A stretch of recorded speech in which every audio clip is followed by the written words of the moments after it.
அஸ்ஸலாமு அலைக்கும் அஜியார். சலாம் ரஹ்மத்துல்லாஹி. இன்னைக்கு லஞ்சுக்கு என்ன வச்சிருக்கீங்க? இன்ஷா அல்லாஹ் இன்னைக்கு மதிய உணவாக ஒயிட் ரைஸ், தயிர் சாதம்,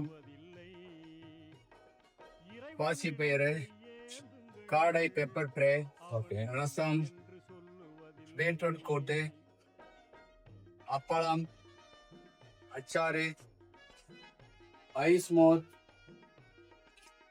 ஒரு ஆத்துங்க, ஒரு ஆத்து. ஐஸ் மோர், தர்பூசணி. இன்னைக்கு இதெல்லாம் ஸ்பெஷல். ஆமா, tea and coffee. Tea and coffee, சுடு தண்ணி ரெடி. ஆமா, ரெடியா இருக்கு.